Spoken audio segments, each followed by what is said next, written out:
morning. Today we're going to go over the Globetrottter, but mostly we're going to focus on the ventilation and air compressor and everything except the incubator on this. To start with, we've got the ability to put two O2 tanks on board, one on this side and then one on the back side. The regulators are all built into the device. There's always going to be the keys and wrenches tied onto the ends here. They're tied on, so hopefully they never go away. I'm going to go ahead and turn these tanks on so that when we go to the other end we will have our gases ready to go. We'll turn the one back here. We don't need air tanks because the compressor is built into the unit.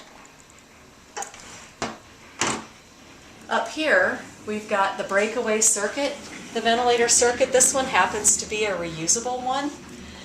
It has two halves to it that go into this block, which we call the breakaway block. So if you're going down in a transport and something gets pulled on, you're not going to extubate the baby, you're just simply going to pull the cords or the tubing loose. The other half on the inside, the important thing is always to marry up inspiratory to inspiratory and expiratory to expiratory. There's also disposable circuits for this, which would use the standard blue and white tubing for your inspiratory and expiratory limbs.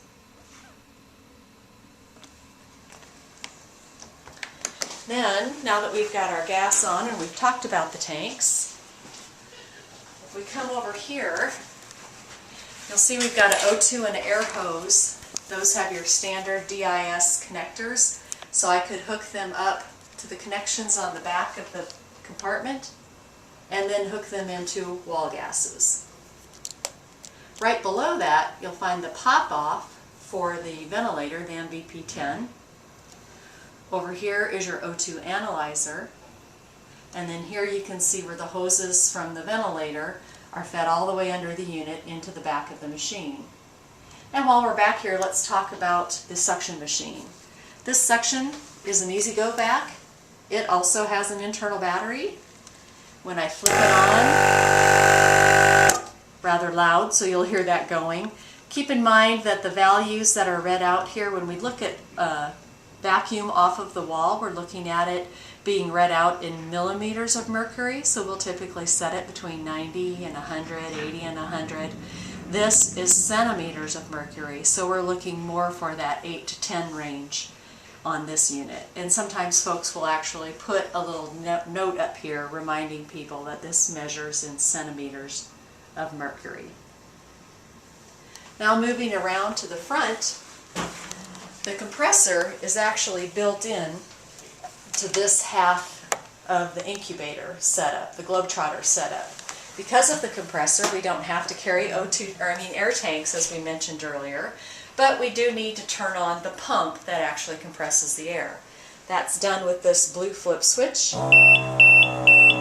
So when you turn it on, it will make some noise as it builds up the pressure inside. We will also have to turn on the gases to open up the gas to this portion of the unit. Once the gases are on, both the air down here with the compressor and the oxygen up here with your gas source button or lever, I can then come in and use my blender and set an FiO2 down here where I could have a resuscitation bag hooked up, or if the baby's on a cannula, I could have a cannula hooked up and run it just like a flow meter off the wall. If you look over here, you'll see that it actually can be set as low as 1/4 liter per minute and then on up, depending where we needed that to be. Also, that blender operates the oxygen that's being used for the incubator. The ventilator. Actually, the blender also will work for the blended gas that's operating through the ventilator. The ventilator is an MVP10. It's a simple time-cycled ventilator. It's either in cycle, which is an IMV mode, or CPAP. When I flip the switch down, it has this protective cover over it so if something doesn't happen during transport. The settings that we would then need to set on the unit include the inspiratory time and the expiratory time. The physicians are always going to order an I time. And then we just set the expiratory time to come up with the rate that we're looking for. The other two settings that we set are the peak inspiratory pressure, or the PIP, and then the PEEP, or if we're in CPAP, this would also be our CPAP control. Both of these are then read out on this manometer that goes with the unit. And lastly, we'll need to set a flow. These two flow meters are cumulative. So if I wanted a flow of 10, I could turn one to 5 and the other one to 5 just so they add up to 10. I could set one at 8, one at 2, etc. But they are cumulative. That basically is how you set up the MVP10 ventilator. Now, along with the ventilator, we have up on the top of the unit an M10 ventilation monitor made by Biomed Devices as well. So on the M10 monitor, when you first turn it on, it's going to alarm like that. So it's really best to hit the silence and the auto set. Right now I'm going to keep the compressor off just so it's quieter, but as I go through it. But the auto set will automatically set some of those alarm limits so that you can finish setting up the ventilator, getting the baby ready, etc. And then the alarm silence, you want to silence that because this actually takes a little while to count up the breaths, add up the pressure, things like that. So what this does is gives you a digital readout of everything going on with the ventilator, and it also gives you the numbers to help you set your pressure limits. But anything you're doing with the monitor does not change your vent settings. Once your vent is set, it's set. So just to know that fiddling, fumbling around up here is not going to affect ventilation and the vent settings and such. So, for example, if I had peak pressure highlighted, digital readout would be up here. This has a high and a low alarm limit. So if I go to high limit, I can then, with the arrows, move up and down to change that limit. If I go to low limit, I can move the arrows up and down to change that lower pressure limit. Also, just to go across and review these, the rate will actually give you a digital readout of the patient's respiratory rate. The high-low limit is how we set the high and low limits on our alarms. You've got a PEEP, the IE ratio. This has the ability to have a temperature probe in line with the circuit, and it would give a readout.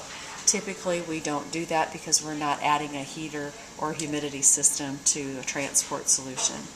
The test button, if you hit that twice, it will just do a little LED test on the unit. Back over here, the mean pressure gives you a mean airway pressure. Then you have your I time, or your inspiratory time here. Your FiO2 would read out, because the analyzer is built in through this. It would give me the measured FiO2, and then I also have the ability to calibrate. So if I selected O2, and I put the analyzer, which is on the back here, if I pulled this out to a room air environment, then I can go to Cal, and if I hit the Cal button twice and hit the down arrow, it will say Cal and then 0, which would be calibrating to the 21% or the low end. And then to calibrate to the high end, I would put my sensor into 100% oxygen situation for about 90 seconds to 2 minutes, hit the up button, up arrow, and then it would do the high cal and 0 it out for me. This is my pressure working index. This is like a slope, or possibly a little bit of a rise time. What it's doing is it's measuring how long it takes the pressure to go from 5 to 10 centimeters above the baseline pressure. So if you think about what that number is, the smaller that number is, the steeper the slope. The longer that number is, the broader the slope, because we don't have a waveform to look at. This is the expiratory seconds, or expiratory time in seconds. And if we flipped the ventilator to CPAP mode, the CPAP mode button would light up. And then the last little button here in the corner is an asterisk. That's actually something that the factory uses to do some diagnostic testing on the monitor. So that is a little quick overview of the M10 monitor. This completes the brief overview of the pneumatic module of the Globetrotter transport system. Please be reminded that this was intended only for internal use, to be a little bit of an overview or preview of the system, and does not in any way replace a thorough review of the operator's manual. Thank you.